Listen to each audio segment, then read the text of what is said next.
we just watched Daredevil Born Again Season 2 Episode 7 titled The Hateful Darkness. Did you guys like it? Let's talk about it. I low-key have to preface this right off the bat.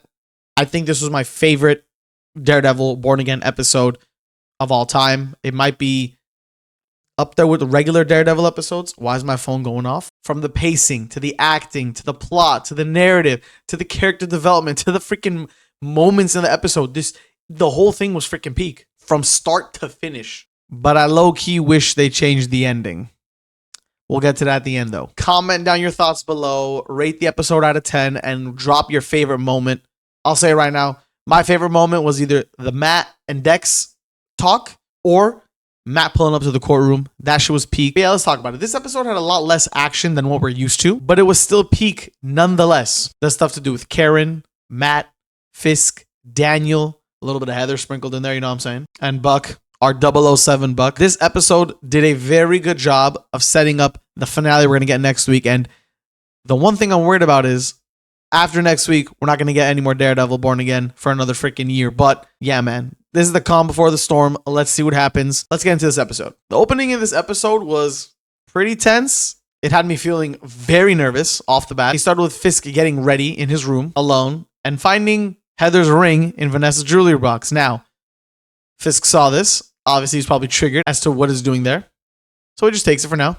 More on that later. Then we switch over to Karen getting booked. Them stripping her down, giving her the new clothes, taking her to jail. Low-key making her feel like shit the whole time. And then we cut to Karen in jail and Fisk pulling up in an all-white suit, looking low-key kind of sharp, I'm not gonna lie. And you can tell Fisk is off, though. He's the first time that he looks different.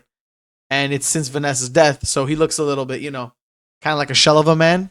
And Karen kind of notices that in a way. Fisk pulls up to Karen and he's like, you've taken people from me. Probably talking about Wesley, the people of the city, Vanessa, maybe, with the Daredevil connection. But yeah, he says that you've taken people from me. And he does a really funny laugh after he says it. He goes, ha! But that's when Karen calls him out.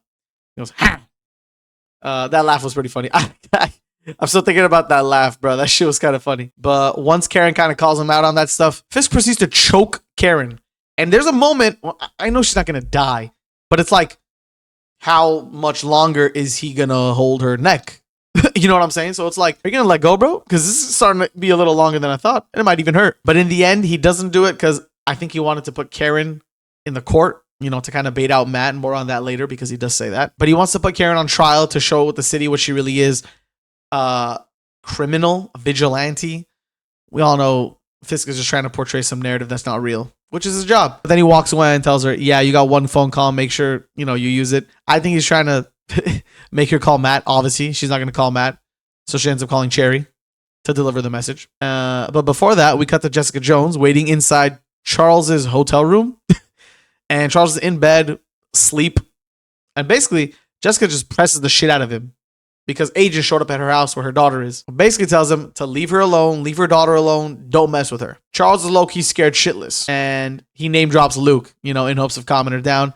And he also tells Jessica that the governor is in danger. And that's where we get the scene where Jessica goes to Matt. They have the talk. Cherry shows up. But Jessica kind of insinuates that Fisk is kind of like a bigger problem that they have to deal with. And by deal, I mean, you know what I'm saying? And Matt ain't going to listen to any of that, bro. Matt never does. Cherry glazes Jessica a little bit. I mean, I would too. Goddamn, you know what I'm saying? It's Jessica freaking Jones.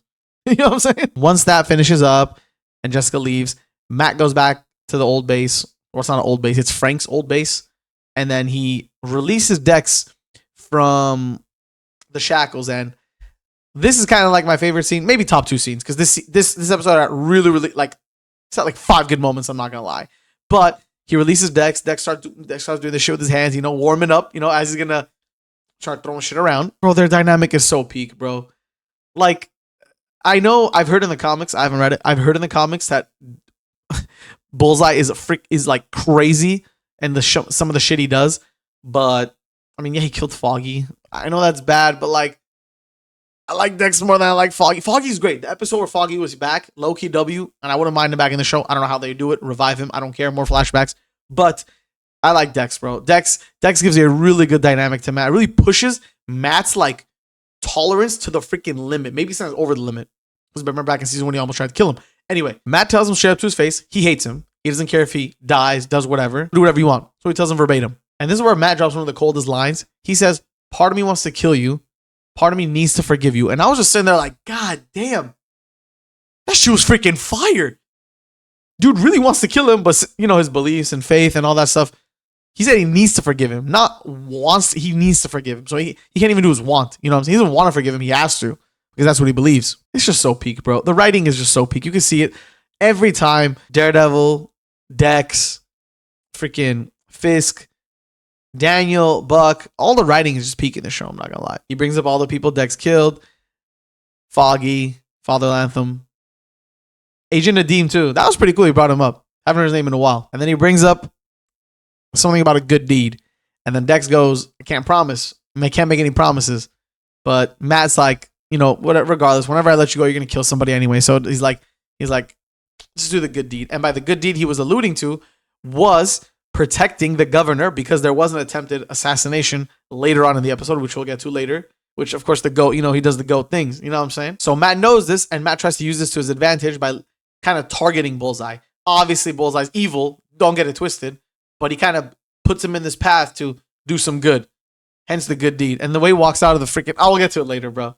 We'll get to it later. After that scene, we cut to Mahoney. The GOAT has returned. I was wondering where he was for season 1. Was not there at all. Season 2, we knew he came back. We were wondering where he was going to be. Turns out it was right here. Mahoney comes, lets Karen out of the jail, takes her to the back outside. Master's chilling kind of like in the... It looks funny. It's very evident that someone is waiting there. And we know it's Matt. But it's like, dude, what if someone else sees you, bro? Like, what? They both see each other. It was a great moment. They hug. They apologize because last time they had a funny interaction where Karen had the gun held at Dex. Matt pulls in the door and just throws one of his, like, the bow staff shit he uses. What the hell are they even called? They're not nunchucks, but you know what I mean. Hits her in the wrist. And they kind of had like a clash of ideals going on there again, because Karen's more along the lines of Frank ideals than Matt ideals. Karen just wants to, kill and just be done with it. And she's like, let me do it. Let me kill him. Matt's like, that cat. He says it in such a funny, zesty way. But I forgot exactly the line he says, but it was funny. It was, but that's just not me or something. Comment down below if you remember, bro, please. I have to remember what he says. Yeah, it was emotional. It was great. They form a plan to let Karen go back into the jail cell instead of escaping and going into the trial with McDuffie, which they have some plans cooking up. So I like that shit. You know what I'm saying? To speak on the plan a little bit, basically what their plan is, let Karen go with McDuffie, talk a little bit, and then introduce Matt as the co-counsel. And keep in mind, people think he's either dead or missing. And the last thing we know about him is Fisk saying that he's a hero, and they want people to find him. So him showing up in the courtroom saying, Matt Murdock for the defense, Your Honor. Bro, that shit was so peak. I'm not going to lie. Walked in there looking so good. Matt, of course, Matt in the suit looks peak.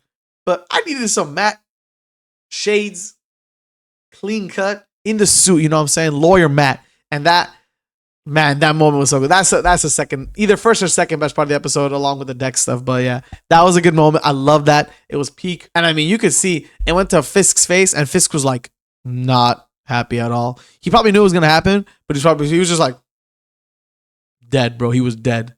And he probably is dead because Vanessa's gone. Anyway, speaking of Fisk a little bit, bro wanted to charge Karen with everything, bro. The Hawkburn dude, the lawyer guy, he had come in and he's like, oh, we got her on this. We could just hit her with a few and slap it up. And Fisk goes, no, all of them.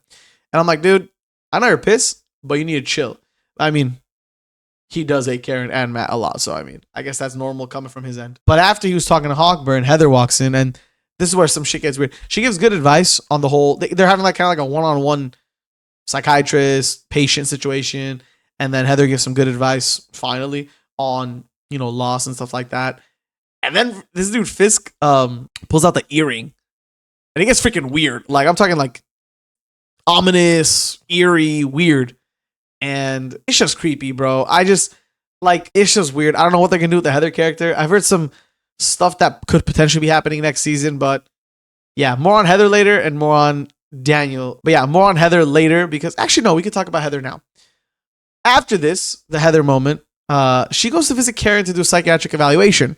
And Karen, already knowing where this is going, where it's coming from, how it's going to end, it's like, bro, we can just skip this bullshit and stop doing this right now. She turns off the mic, and it gets weird. And yeah, she starts like tripping out because Karen's baiting her a lot. You know what I'm saying? And after Karen's baiting her, there's like a flash of Muse a little bit. And the Heather starts slapping the shit out of her. I mean, while this is going on, it's very hot. You know what I'm saying? I'm not gonna lie. Heather, Karen, love triangle situation. Shit, I wish I was Matt. Anyway, Heather starts slapping her, and it's getting pretty crazy, is the word I want to say. Because it's obviously, at that point, they're obviously like, like she's projecting her trauma. The thing she did with Buck by choking him, the thing she's slapping Karen right now, them showing Muse again in the freaking in the mirror. It's in the window. It's just the writing's on the wall. I mean, it looks like Heather is gonna be either going crazy or something. I just don't know. I don't know what they're gonna do with the character, but that's what it looks like to me. What they're going down on. I want to see what they're gonna do next season with her, because they're not gonna do anything with this season because it's next episode of season finale. So yeah, that's a pretty good place to stop off on Heather and Karen. Because then, meanwhile, all this is going on. The Daniel subplot's happening, where he finds out BB is like texting, looks like Karen, and then the one time BB doesn't text, Daniel finds out, and then Daniel gets pissed, and then now Daniel's like, we're both screwed. Then Daniel's like lying about going to a safe house. Well, in reality, he's taking her to Buck, so he's still doing the whole thing where he's following blind. You know what I'm saying? And it's not really his fault because he wanted to get there, and he was following blind and looking away at certain things because he was benefiting. You know what I'm saying? He got a penthouse. He was getting money. He moved from Sand Island. You know what I'm saying? So stuff was going his way. Can you really blame him? Yes, it is his fault at the end of the day, but like that seems what he did was pretty realistic in my opinion in today's world. People moving up, people doing whatever it takes, people turning a blind eye. It's not crazy to think that, but what really gets you is when he actually made the decision to be good. Before he made the decision, he told BB, he was like confessing, but it was kind of not like a confession to going up and burying a dead body. He was only saying it because he knew Buck was going to take care of her. And then right before they walk through the door, he changes his mind because BB asks him, is this the type of person you want to be? He has a self-realization, and then says, you know what, follow me. Don't let him see you. Gives her the phone, says, go away, make it count. And yeah, it's like, don't tell me where you're going. Basically, do what you're doing and succeed. Because if BB dies next season or stops putting out the truth, what Daniel did was all for nothing. And if that happens, I'm going to be even more pissed because they already got rid of Daniel. And Daniel was like top 5 for me. You know what I'm saying? He was a good character. He was a good new addition. I don't know if people were not vibing with him too much, but I was. I liked Daniel's story. I liked his acting. He was definitely one of the better actors of the show. And yeah, man, whatever happened after that, we'll get to towards the later part of that episode because I think the way it ended shouldn't have ended like that, and I'll give my take on it in a little bit. And then meanwhile, while that was all happening, Matt actually arrived to the courthouse. Hello, Aura moment. Oh my God, see. Bless me. Sorry. Thank you for saying bless you if you did. Yeah, meanwhile, this is all happening. Matt arrives at the courthouse. Hella Aura entrance. Might even be the top 5.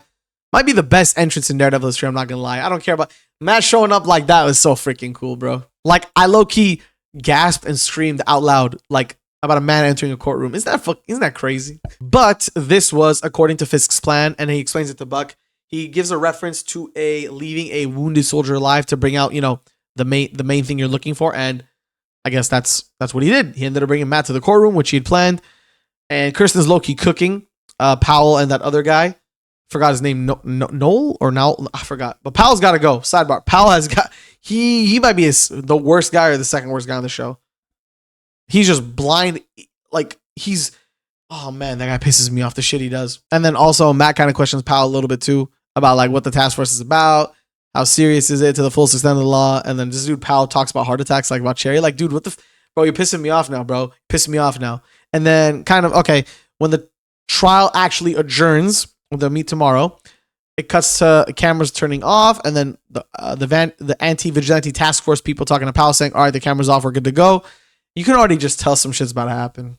You could just tell. What do you guys gonna do? Jump them in the courtroom? But no, they give them time to wait. So what they're doing is they got Matt, Cherry, all the other guys, the other cops, that one girl cop from season 1, episode 1, all the good cops who are working in the force. They are escorting Matt in the parking lot, taking him to his car, but then they get jumped by some dudes in freaking big ass SUVs and assault rifles.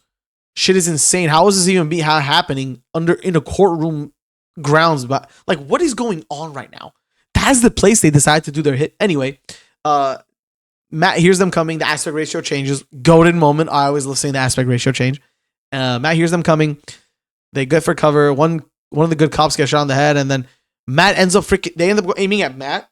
Matt sees it, chucks his walking staff, cane, hits this dude in the chest, locks the wheel. Matt takes a freaking bullet in the knee, or no, sorry, the thigh or leg, whatever.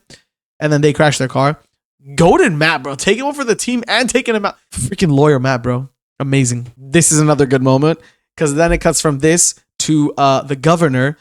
You know, wanting to sign the bill. Red Hook. It cuts to the governor and she's making phone calls. And then some time passes and then it zooms out and then it shows an assassin coming in to try and take her out. First off, I was like, is this Bullseye? No way. It was not Bullseye. Let me tell you. And it goes back to her. We're waiting. And then the dude comes in, like, tries to choke her out. And I'm like, this is going to be a perfect time for Bullseye to come save the day, do his good deed. And what does he do? He freaking trick shots some freaking, like, knife fork situation.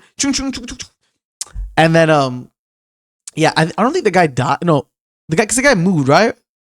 The assassin. Anyway, yeah, Bullseye saves the day, comes out of the shadows. He had a crazy trick shot, by the way. Comes out of the shadows, does a salute, you know what I'm saying? And then ends up leaving the house while the cops come. Dude, Bullseye's such a goated character. And obviously he's a bad guy and he's done a lot of bad things. He's killed people. His development's crazy. I'm not saying he's redeemed, but he's on a redemption arc type of thing situation. And it would be great to see him in other projects, similar to like what the Thunderbolts do, like a Black Ops team of powered individual bad guys, you know what I'm saying? Because Bullseye is just cool, bro. And oh my God, what's his name? Wilson Bethel? I have to look this up because I don't want to mistake his name, bro. He's so goated. Wilson Bethel, I was right, bro. Wilson Bethel, bro. Put him in the Thunderbolts. Put him in some new project, bro. I don't care. This man needs to belong. His duality with Matt, the chemistry with Matt, him just by himself. Like we saw him in the earlier episodes in the diner scene and shit like that. It's so good, bro. It's so good. And then he actually mentions how he did his good deed, which is Aura, bro. Like he just Aura, dude. He's actually a goat. And then this is where the final scenes happen after that Bullseye situation. We cut to Daniel walking to Buck, and he tells Buck. He starts lying. It's like, oh, she couldn't make it. She had a birthday or something to go to. Buck just like, he sighs. He looks at Daniel. He gets close to him, puts on some gloves, and headbutts him and starts beating his ass. And I'm thinking like, dude, is this really about to happen? Is this really about to happen? There's no way they're going to do it to this character, right? You know what I'm saying? And the more time goes on, I'm like, dude, Buck is really kicking this dude's ass. Like, he's about to kill him. Buck's asking him, yo, tell me where she is. Tell me where she is. Tell me where she is. He's like, I don't know. This, and that. Pulls out the gun. And then Daniel says, this isn't that one place not Camden. Anyway, where he used to serve, following orders and shit like that. You know, killing anybody on site. And pulls the freaking trigger, bro. And he also tells Buck about loyal. It's like a loyalty thing about his fist going to be loyal to you. Because Buck always talks about loyalty, right? And he did not want to do any of the things he wanted to do. Daniel, because Daniel was he was a follower, you know what I'm saying? He was devoted. Obviously, he changed sides towards the end, but for the majority of the part that Buck knew him, he was a devoted follower and he was loyal. And Buck is a loyal person, but he said, what if he's not? Daniel basically said, does the loyalty go both ways? Is Fisk going to show you loyalty when it matters? And I think that's going to be a moment of when he does not, and Buck ends up regretting it. You know what I'm saying? He's going to pay the price. And then Buck ends up pulling the trigger because Daniel wouldn't give up BB. But Daniel also didn't know, so he was ready to make that decision. We knew he was going out the second he wasn't giving up BB. But I think that one could have been done better. I think the ending could have been better. Yeah, we see Matt and then praying in church, of course, and Jessica Jones shows up. Also, Jessica Jones' episode was like weird. She's kind of corny, I'm not going to lie. But that's that part. The main part was how Daniel Blake died. You know, I think they could have made that better, in my opinion. If you like it the way it was, that's fine. The way I would have liked it more after watching it was go the Sopranos route. You know what I'm saying? Fade it to black, pull the trigger, hear the bang, and let us figure out maybe next episode if you're going to drag him, the blood's coming out of his head, he's being dumped in a hole somewhere. You know what I'm saying? I think that would have been good to emulate, you know, the end of Sopranos. You know, his dad, rest in peace, James Gandolfini. I think that would have been really good, like a really cool parallel that they could have done. But it's okay. No, that would have been better, I think, in my opinion. Comment down below if you agree or not. That's my one take on the ending. But overall, the pacing of this episode was like amazing, dude. Like shit was going down nonstop. Yes, there was not a lot of action and fighting, but as far as narrative goes, as far as plot progression goes, as far as setting up the finale goes, as far as big things happening, emotional, crazy moments, it was like the perfect episode. I don't know what it's going to be rated on IMDb, but I'm easily rating it a 9.5 out of 10. This is one of the better episodes of the overall Daredevil universe, and I cannot wait for the finale. I want to see what you guys think of this episode and what you guys are hoping for in the finale. I'm hoping for Luke Cage mention more, either a cameo or something. I think Jessica Jones is going to be a part of it, so I wonder what they're going to do. But Jessica Jones is like, her powers are on the fritz, so I want Powell to die already. I'm not going to lie to you. If Daniel's dead before Powell, was she, like, dead ass? Powell's got to go. I don't care. None of the good guys need to die right now. I'm not going to lie. We already had, I mean, Daniel was good at the end. But, like, I'm just pissed, bro. I'm just pissed BB is the one they kept, and then Daniel's the one that left. Like, bro, are we for real right now? What if Daniel gave BB up and then flipped? You know what I'm saying? Working from the inside. But no, we want to keep BB around. What do you got? What are your thoughts on that, guys? Honestly, talk to me. I'm not liking the BB character as much. I don't know if people are. I really would much rather have Daniel Blake's storyline pan out. Yeah, man, I don't really know. Predictions for the final. Bro, everyone is having this theory that Matt is gonna go to jail. He's gonna say he's Daredevil, or he's gonna release his identity. Is he gonna do that? Bro, what does he gain from that though? What does he gain from that though? Just trying to like prove a point or something to like Fisk is wrong. So because Matt has done some vigilante stuff, I guess, which is considered illegal. I guess that would be the way to take him down, revealing his identity and proving that what Fisk is doing with the anti-vigilante task force is just an corruption of power and all that. But the governor's getting involved in removing Fisk from office, so that's also gonna happen. I can't wait for the finale. What do you guys think? This episode was near perfection. Yeah, man. Let me know what you guys think down in the comments below. Like the video, and we'll be back next week for the season finale of Daredevil Born Again Season 2. Peace and love, baby.